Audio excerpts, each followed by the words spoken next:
Fechando essa parte toda da análise dos dispositivos agora, a gente pode sintetizar esses diversos aspectos sobre os quais a gente falou aqui até agora, no dimensionamento dos MOSFETs, dimensionamento de corrente de polarização.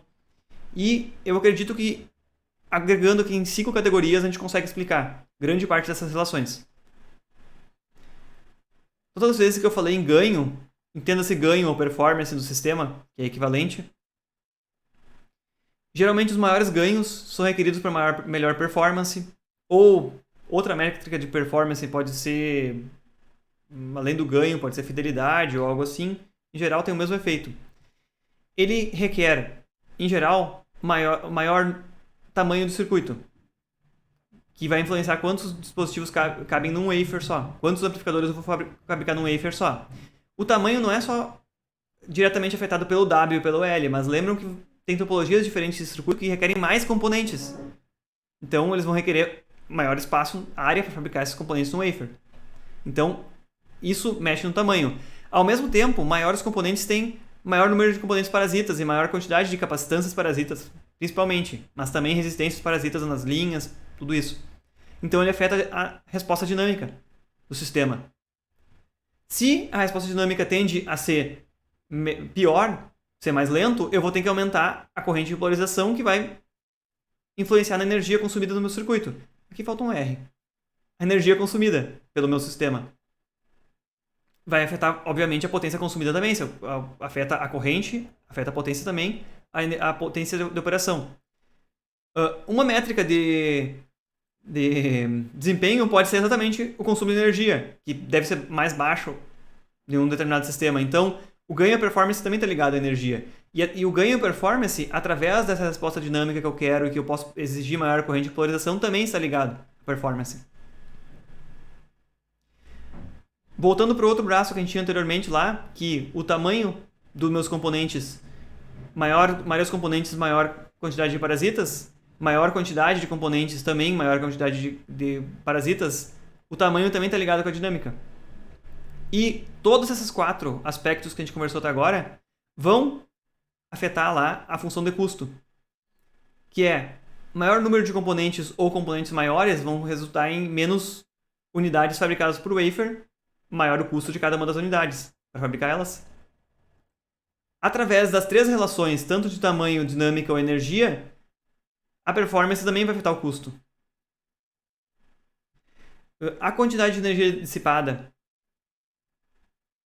pode exigir que você espalhe maior número espalhe mais os componentes no wafer para evitar o sobreaquecimento, ou pode exigir também algum tipo de encapsulamento maior ou com maior capacidade de dissipar energia, cai em função de custo também. Então, maior consumo de energia, além de ser uma métrica de performance ruim, está consumindo mais energia, também pode exigir na fabricação mais um encapsulamento diferente ou algum tipo de módulo de processo de fabricação diferente.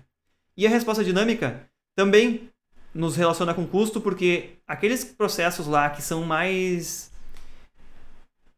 que tem melhor performance, principalmente aqueles processos lá que, como eu estava comentando no início da aula, tipo Silicon Isolator, que vai ter menor componente de parasitas, ou outro processo que permite fabricar componentes menores e que tem melhores características dinâmicas, também afetam o custo, porque afinal esses processos vão exigir maior tecnologia, vão exigir maior precisão nos passos de fabricação, maior número de etapas de fabricação. Então todo mundo aqui está relacionado com o custo.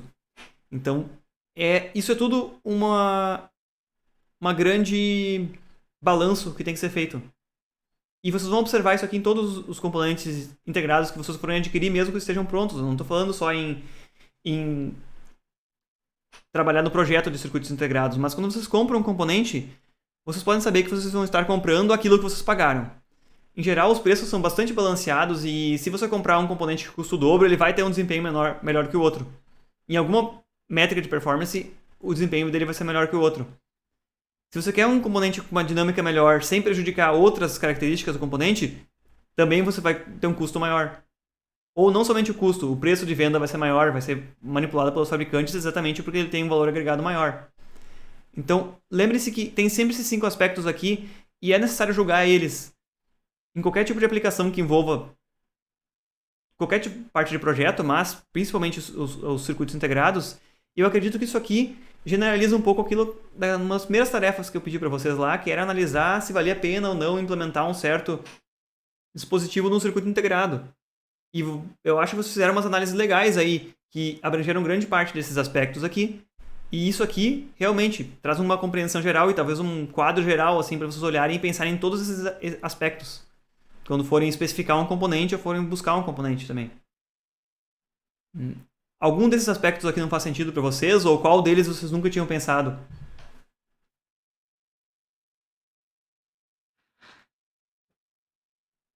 Bom, então lembre-se sempre, principalmente desses cinco aspectos aqui.